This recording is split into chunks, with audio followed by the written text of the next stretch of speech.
الافلاق والارضین والصلاة والسلام على من كان نبيا وآدم بين الماء والطين وعلى آله وأصحابه أجمعين أما بعد فأعوذ بالله من الشيطان الرجيم بسم الله الرحمن الرحيم واعتصموا بحبل الله جميعا صدق الله العظيم وصدق رسوله النبي الأمين المتين الكريم ونحن على ذلك لمن الشاهدين والشاكرين والحمد لله رب العالمين.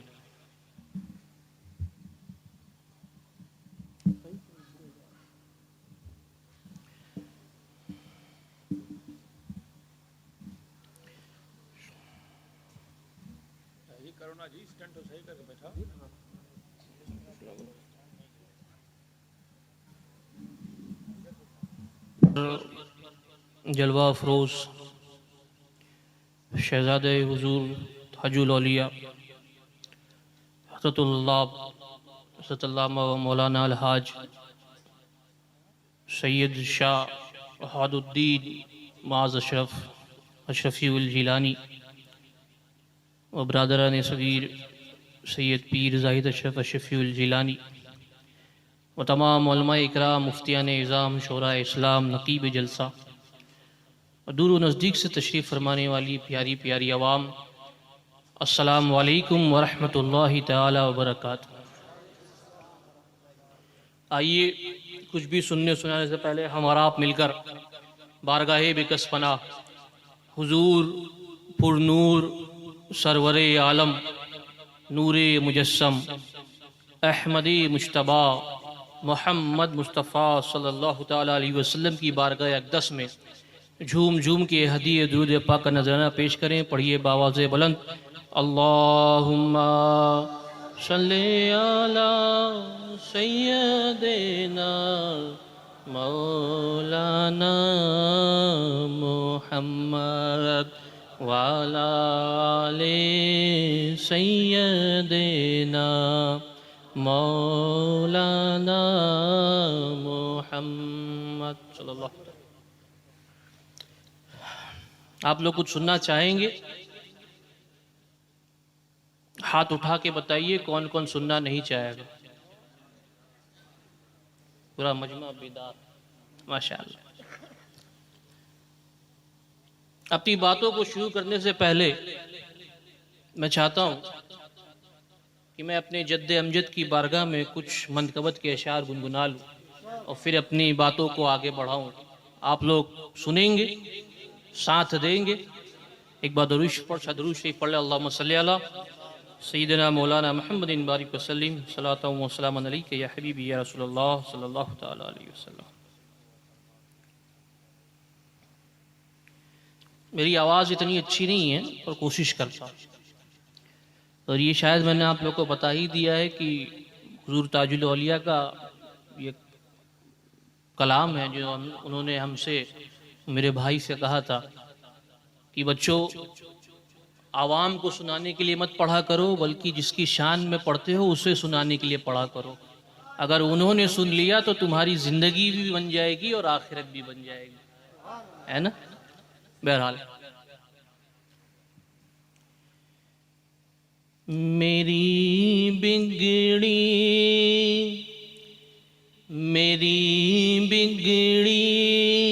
بنانے کو علی کا نام کافی ہے.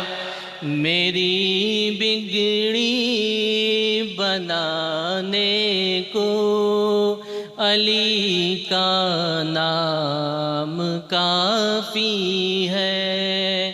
میری بگڑی بنانے کو علی کا نام کافی ہے. سوئی قسمت جگانے کو علی کا نام کافی ہے. میری بگڑی بنانے کو علی کا نام کافی ہے. اور یہ پہلا شعر ہے. اس شعر کو سماعت کرنے سے پہلے ایک حدیث کا واقعہ، ایک حدیث بیان کرنا ضروری سمجھتا ہوں.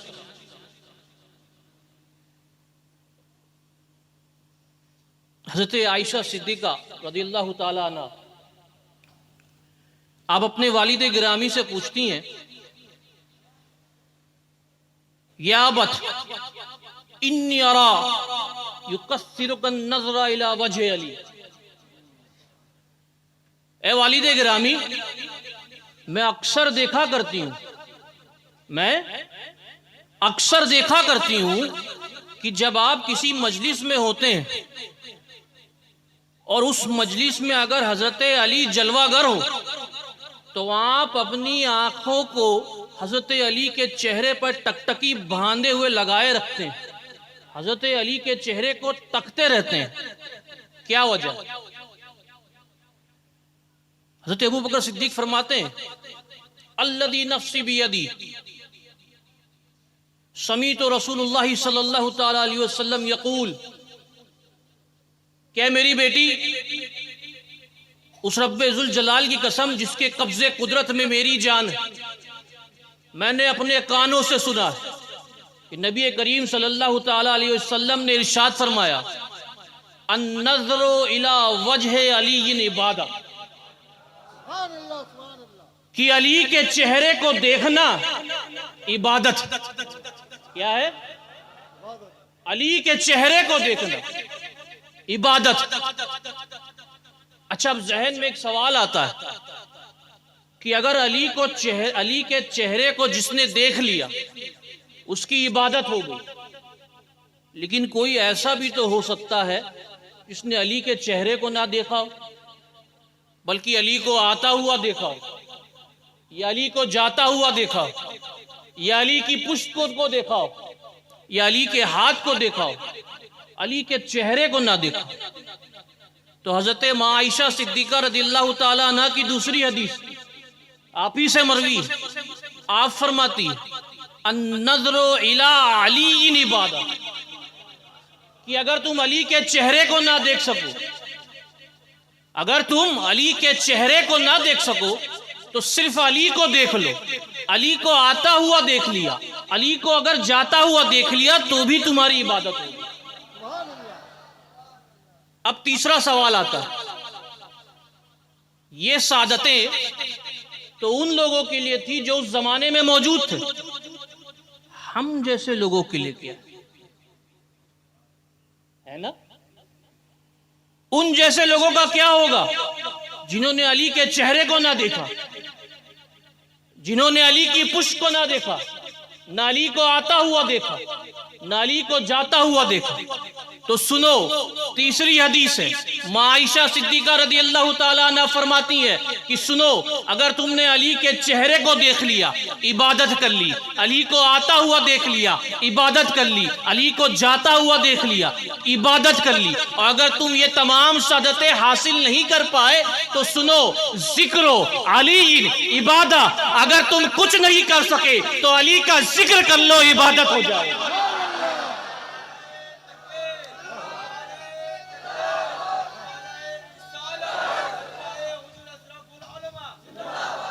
ذکر علی عبادہ،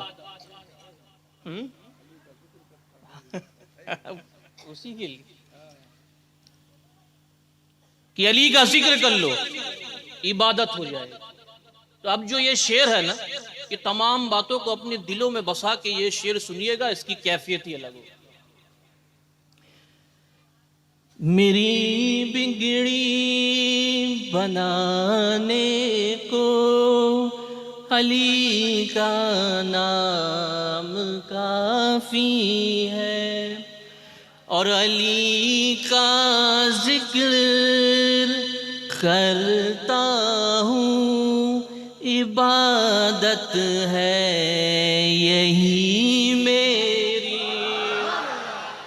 علی کا ذکر کرتا ہوں، عبادت ہے یہی میری، علی کا ذکر کرتا ہوں، عبادت ہے یہی میری، خطائیں بخش، خطائیں بخشوانے کو علی کا نام کافی ہے، خطائیں بخش.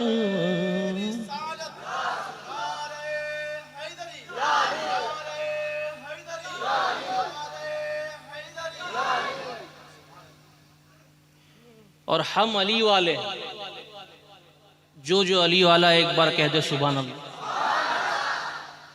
ارے ہم علی والے ہیں، خدا کی قسم بڑے نصیب والے. درے ہے در سے نسبت ہے، نہیں پرواہ زمانے کی، درے ہے در سے نسبت ہے، نہیں پرواہ زمانے کی، درے ہے در سے نسبت ہے، نہیں پرواہ زمانے کی، میرے سارے گھرانے کو علی کا نام کافی ہے، میرے سارے گھرانے کو علی کا نام کافی ہے. اور ایک آخری شعر، ایک بڑی نئی فرقہ شروع ہو گیا ہے کہ زیادہ علی علی کر لو تو آپ کو شیعہ کہہ دیتے ہیں، تو ان کے دلوں پہ خنجر مارنے کے لیے یہ ایک آخری شعر سنیں گے.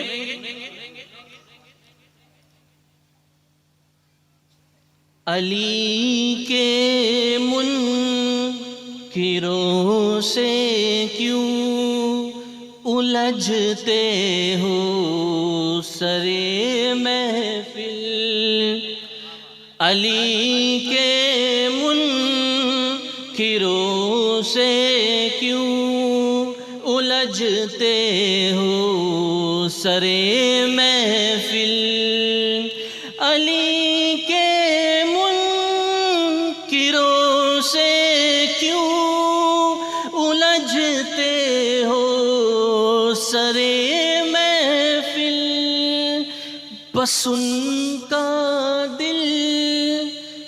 ان کا دل جلانے کو علی کا نام کافی ہے. نعرہ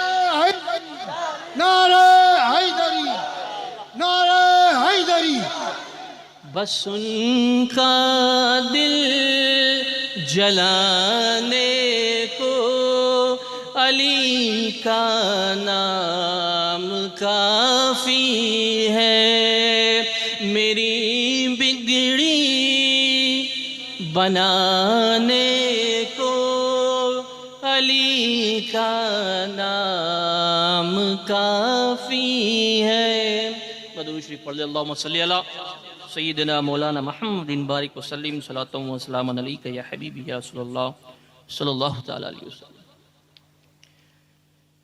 وقت کافی ہو گیا ہے اور میں کوشش کروں گا کہ اپنی باتوں کو مختصر کر کے حضرت کو زیادہ وقت دے سکوں.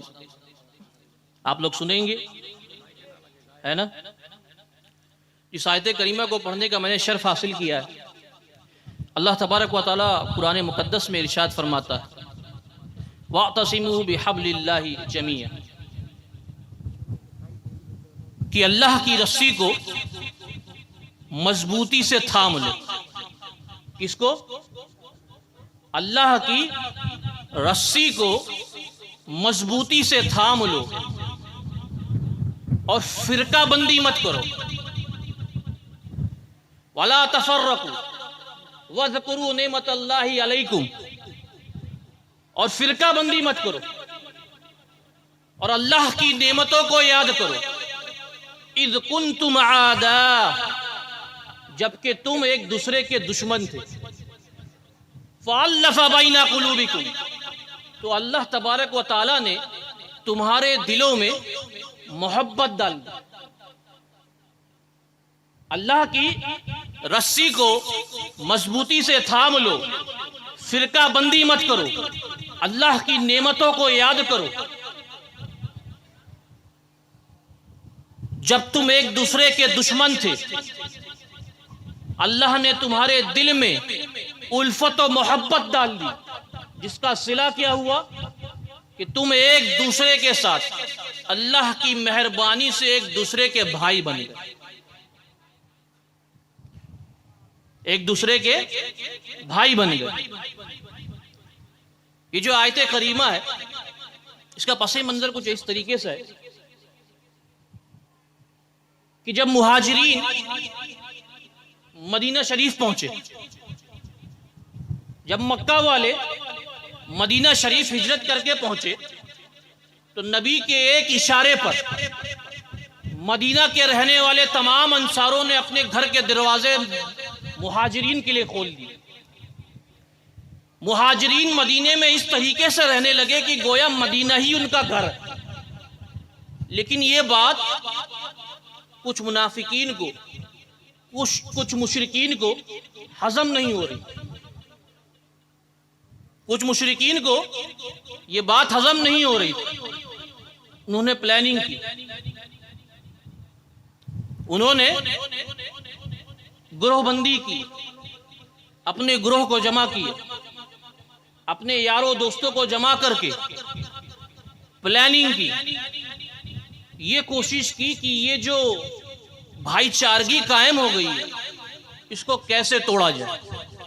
سمجھ رہے ہیں نا کہ یہ جو بھائی چارگی جو قائم ہوئی ہے، اسے کس طریقے سے توڑا جائے، کس طریقے سے مسلمان کو ایک دوسرے سے الگ کیا جائے، کس طریقے سے مدینے والے کو مکے والوں کے ساتھ جدا کیا جائے. اے سنیو، یہاں مشرکین اور منافقین فتنہ و فساد کی آگ لگانے کی پلاننگ کر رہے تھے، اور دوسرے جانب ہمارے نبی مصطفیٰ صلی اللہ تعالی علیہ وسلم کے تانے لالے کرامت سب کچھ سن رہے تھے. ایک جانب وہ توڑنے کی کوششیں کر رہے تھے، تو دوسرے جانب میرے نبی کو یہ تمام باتوں کا علم ہو گیا. یہ تمام باتوں کا علم ہو گیا. نبی نے کہا اچھا تم لڑانا چاہتے ہو، تم لڑا کر دکھاؤ. اللہ کا نبی ملا کر دکھائے. تم لڑا کر دکھاؤ، اللہ کا نبی ملا کر دکھائے گا. نبی پاک صلی اللہ تعالی وسلم نے ایک جلسہ کیا. جو ہم نے جلسہ کیا ہے نا، اس طریقے سے نبی پاک نے ایک جلسہ کیا اور تمام لوگوں کو بلایا. تمام صحابہ مسجد میں آئے، لیکن مولا علی مشکل کشا کو پیچھے رکنے کا حکم دے دیا کہ علی تم پیچھے رہ جاؤ، کیونکہ مدینہ کے تمام مرد آ چکے ہیں، ان کے گھروں کی حفاظت کرنے کے لیے کوئی ہونا چاہیے، تم باہر ہی رک جاؤ. نبی پاک آتے ہیں، ممبر پہ جلوہ گر ہوتے ہیں، خطبہ دیتے ہیں اور کہتے ہیں کہ اے میرے بھائیوں سنو، مشرکین و منافقین ہمارے درمیان جھگڑا لگانا چاہتے ہیں، ہمارے درمیان دشمنی کی بیج بونا چاہتے ہیں، ہمیں علاقی اور سماجی دوری، ہمارے درمیان سماجک دوری پیدا کرنا چاہتے ہیں. تو سنو، آج سے ہم سب، آج سے تم سب اللہ کی اس ایک رسی کو مضبوطی سے تھام لو. اللہ کی اس ایک رسی کو مضبوطی سے تھام لو. آج سے نہ کوئی عربی ہے، نہ کوئی اجمی ہے، نہ کوئی مغربی ہے، نہ کوئی مشرقی ہے، نہ کوئی ہندی ہے، نہ کوئی سندھی ہے، نہ کوئی رومی ہے، نہ کوئی فارسی ہے، سب کے سب اللہ کی اس ایک رسی کو مضبوطی سے تھام لو، نہ لڑو نہ لڑاؤ، بلکہ ایک دوسرے سے گلے مل جاؤ، بلکہ ایک دوسرے سے گلے مل جاؤ۔ اور وہ کیا منظر ہوگا، اللہ اکبر، یہ میرا وجدان کہتا ہے، یہ میرا وجدان کہتا ہے کہ وہ منظر کیا منظر ہوگا کہ جب جنت کی حوریں خلق کے پردوں کو ہٹا کر حضرت بلال حبشی کی بلائیں لے رہی ہوں گی، جب انہوں نے صدیق اکبر کو اپنے گلے سے ملایا ہوگا، جب انہوں نے صدیق اکبر کو اپنے گلے سے لگایا ہوگا، جب انہوں نے صدیق اکبر کو اپنا بھائی بنایا ہوگا، کیا منظر ہوگا وہ؟ تمام صحابہ ایک دوسرے کو اپنے سے گلے ملا رہے ہیں، اپنا بھائی بنا رہے ہیں،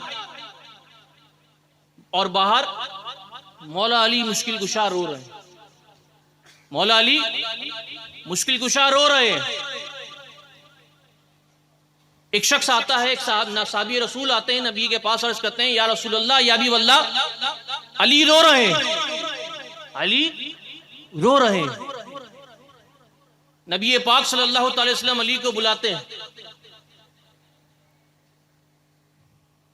علی پاک کو بلاتے ہیں، وہ علی جس کا نام اگر کسی مجلس میں لے لیا جائے تو مشرکینوں منافقینوں کے دل تھر تھرا اٹھتے ہیں، وہ علی جو اپنی انگلی کو حرکت دیں تو باب خیبر تھر تھرا کر اکھڑ جاتا ہے، وہ علی تھر تھراتے ہوئے کپ کپاتے ہوئے تدمعوا عینہ، آنکھوں میں آنسو لے کر حضور کی بارگاہ میں حاضر ہوتے ہیں۔ نبی پاک پوچھتے ہیں اے علی مالکا یا علی، کہ علی کیا ہوا، تم کیوں رو رہے ہو؟ حضرت علی المرتضیٰ فرماتے ہیں کہ یا رسول اللہ یا حبیب اللہ، اخیت بین اصحابک ولم تؤخی بینی و بین اسد و بین احد، کہ نبی پاک صلی اللہ تعالی علیہ وسلم آپ نے ایک صحابی کو دوسرے صحابی کا بھائی بنایا، آپ نے ایک صحابی کو دوسرے صحابی سے ملا دیا، لیکن آپ نے اپنے علی کو بھول گئے، آپ اپنے علی کو بھول گئے۔ یا رسول اللہ یا حبیب اللہ، میں اپنی قسمت پہ روتا ہوں کہ کاش میں بھی اس مجلس کا حصہ ہوتا تو آج میرا بھی کوئی یہاں بھائی ہوتا۔ نبی پاک صلی اللہ تعالی وسلم نے جب یہ بات سنی تو اے مسلمانوں، اے بنگال کے بہادر مسلمانوں، اے حیدریوں، اے سنیوں، اے حسینیوں، عظمت شان علی المرتضیٰ دیکھو۔ جب یہ بات علی پاک نے نبی صلی اللہ تعالی وسلم سے کہی نا کہ میں میری قسمت پہ روتا ہوں کہ کاش میں بھی اس مجلس کا حصہ ہوتا تو آج میرا بھی کوئی بھائی ہوتا، نبی پاک نے مسکرایا، اپنے چہرے کو، اپنے چہرے انور کو اٹھایا اور کہا کہ اے علی سنو، میں نے تمام لوگوں کو جمع کیا، ان کو ایک دوسرے کا بھائی بنایا، ان کو ایک دوسرے سے گلے ملوایا، لیکن تمہیں اس مجلس کا حصہ نہ بنایا۔ کیوں؟ بقیتک للنفسی، کہ علی میں نے تمہیں اپنے لیے بچائے رکھا تھا، میں نے تمہیں اپنے لیے بچائے رکھا تھا، میں نے تمہیں اپنے لیے بچائے رکھا تھا۔ حدیث میں آگے آتا ہے کہ علی جب میں نے تمہیں اپنے لیے بچائے رکھا تو میری خواہش تھی کہ جب تمام صحابہ ایک دوسرے صحابہ سے گلے مل لیتے، جب تمام صحابہ ایک دوسرے کے بھائی ہو جاتے، تب میں تمہیں بلاتا، اپنے سینے سے لگاتا، اپنے سینے سے لگاتا، اور اے علی سنو، ان تمام لوگوں کو اس زمین کے اوپر اور اس نیلے گگن کے نیچے میں نے انہیں ایک دوسرے کا بھائی بنایا ہے، لیکن اے علی سنو، تم تو میرے ایسے بھائی ہو، انت اخی فی الدنیا والآخرہ، کہ علی تم میرے اس دنیا میں بھی بھائی ہو اور آخرت میں بھی بھائی ہو، تم میرے اس دنیا میں بھی بھائی ہو اور آخرت میں بھی بھائی ہو۔ حدیث کا تیسرا جز، نبی پاک صلی اللہ تعالی وسلم ارشاد فرماتے ہیں کہ علی سنو کہ تم میرے نزدیک ہارون کی طرح ہو، جو کہ وہ ہارون جو موسیٰ کے ساتھ تھا، تم میرے نزدیک اسی طرح ہو جس طرح ہارون موسیٰ کے ساتھ، ہاں لیکن میرے بعد کوئی نبی نہیں ہو۔ تو تمام مجمع کے سامنے نبی پاک نے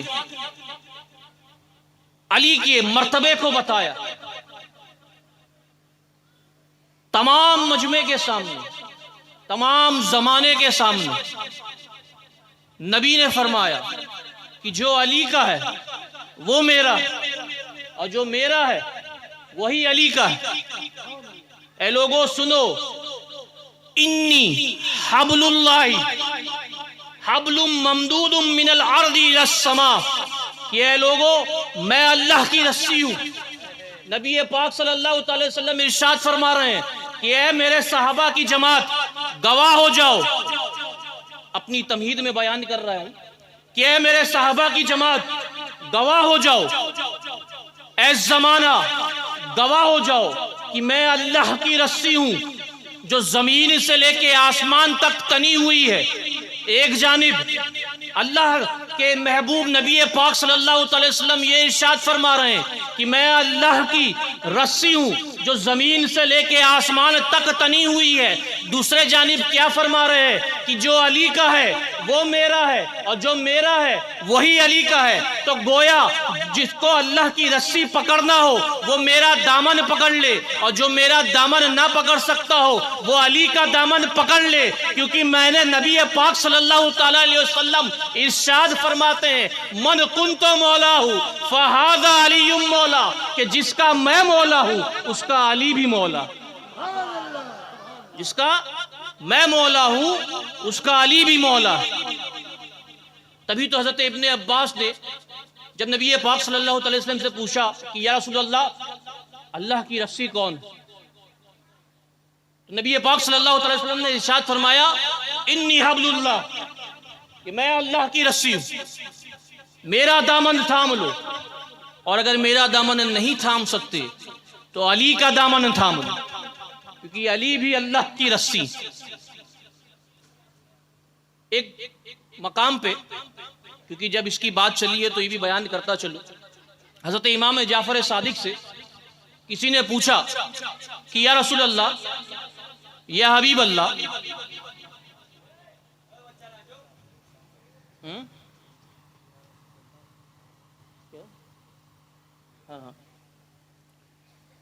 امام جعفر صادق سے کسی نے پوچھا کہ حضور یہ بتائیے کہ اللہ کی رسی کون؟ اللہ کی رسی کون؟ حضرت امام جعفر صادق فرماتے ہیں کہ اس کا جواب میں کل جمعہ کے دن ممبر سے دوں گا۔ اگلے دن جب جمعہ آتا ہے پوری مسجد کھچا کھچ بھری ہوئی ہوتی،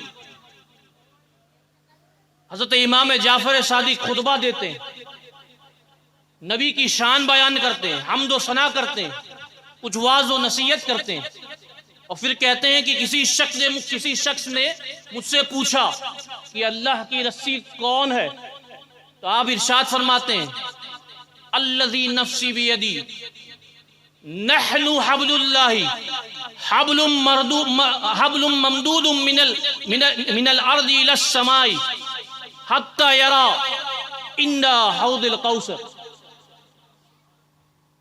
جب مجھ سے کسی نے پوچھا کہ اللہ کی رسی کون ہے تو سنو، رب ذوالجلال کی قسم، اس پاک پروردگار کی قسم جس کے قبضے قدرت میں میری جان ہے، ہم اللہ کی رسی ہے جو زمین سے لے کے آسمان تک تنی ہوئی ہے، اور کل قیامت کے دن اگر تمہیں یقین نہ ہو تو حوض کوثر بھی ہوگا اور ہم بھی ہوں گے۔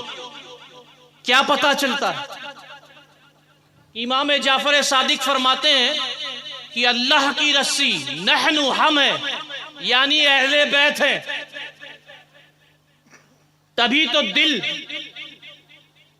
اور حق بڑھ چڑھ کر بولتا ہے کہ علی کا ساتھ نہ چھوڑو کیونکہ علی اللہ کی رسی ہے، حسن کا ساتھ نہ چھوڑو کیونکہ حسن اللہ کی رسی ہے، حسین کا ساتھ نہ چھوڑو کیونکہ حسین اللہ کی رسی ہے، امام زین العابدین کا ساتھ نہ چھوڑو کیونکہ آپ اللہ کی رسی ہے، امام جعفر صادق کا ساتھ نہ چھوڑو کیونکہ آپ بھی اللہ کی رسی ہے، امام علی کا ساتھ نہ چھوڑو کیونکہ آپ بھی اللہ کی رسی ہیں، امام تقی کا ساتھ نہ چھوڑو کیونکہ آپ بھی اللہ کی رسی ہیں، امام نقی کا ساتھ نہ چھوڑو کیونکہ آپ بھی اللہ کی رسی ہیں، غوث اعظم دستگیر کا ساتھ نہ چھوڑو کیونکہ آپ بھی اللہ کی رسی ہیں، خواجہ اجمیری کا ساتھ نہ چھوڑو کیونکہ آپ بھی اللہ کی رسی ہیں، اور اے اشرفیوں پریشان مت ہو، مخدوم اشرف جہانگیر سمنانی کے دامن کو پکڑ لو کیونکہ آپ بھی اللہ کی رسی ہیں، اور اے مریدین حضور اشرف الاولیاء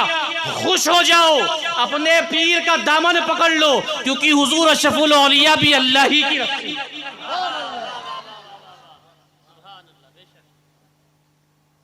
اللہ کی رسی ہیں۔ تو جو 72 نفوس قدسیہ کربلا کے دن امام حسین کے ساتھ کھڑے ہوئے تھے، سامنے ہزاروں کا لشکر،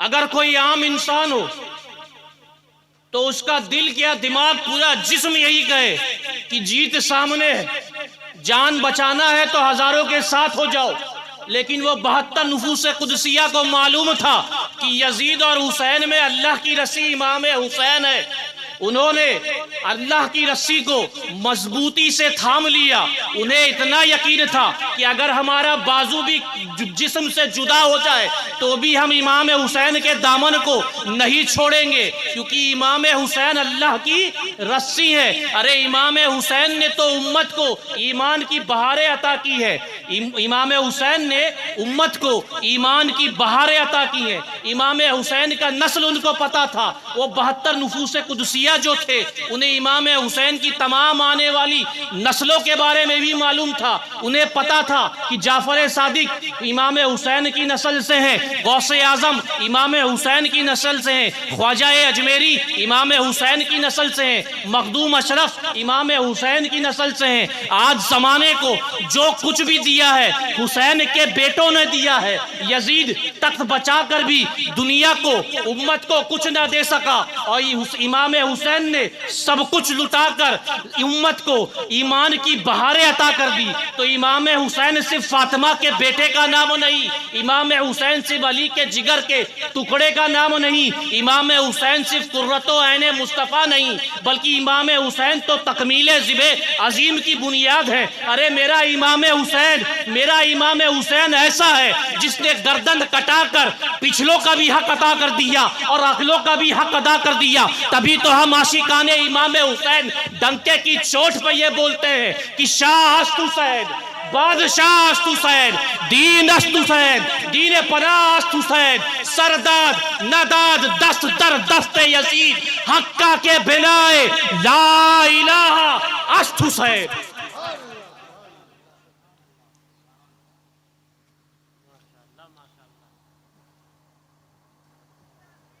تو اگر وہ 72 نفوس قدسیہ نے امام حسین کا جو ساتھ دیا کیونکہ انہیں پتا تھا، کیونکہ نمازیں تو یہاں بھی تھی، نمازیں تو یہاں بھی تھی، اذانیں یہاں بھی تھی، اذانیں یہاں بھی تھی، لیکن اللہ کی رسی صرف امام حسین تھی۔ تبھی تو شاعر کہتا ہے نا، ادھر نہ تیر نہ خنجر نہ کمان باقی، ادھر نہ تیر نہ خنجر نہ کمان باقی ہے، ادھر ہر دہن میں زبان باقی ہے، ادھر نہ تیر نہ خنجر نہ کمان باقی ہے، ادھر ہر دہن میں زبان باقی ہے۔ اور عجیب جنگ ہے یہ جنگ کربلا، جس میں عجیب جنگ ہے یہ جنگ کربلا، جس میں ہوا جو قتل اسی کا خاندان باقی، ہوا جو قتل اسی کا خاندان باقی۔ انہی چند باتوں کے ساتھ میں اپنی باتوں کو مکمل کرتا ہوں۔ اگر میرے کہنے میں کسی طریقے کی بھی لغزش ہوئی ہے تو میں اس سے توبہ کرتا ہوں۔ استغفر اللہ ربی من کل ذنب واتوب الیہ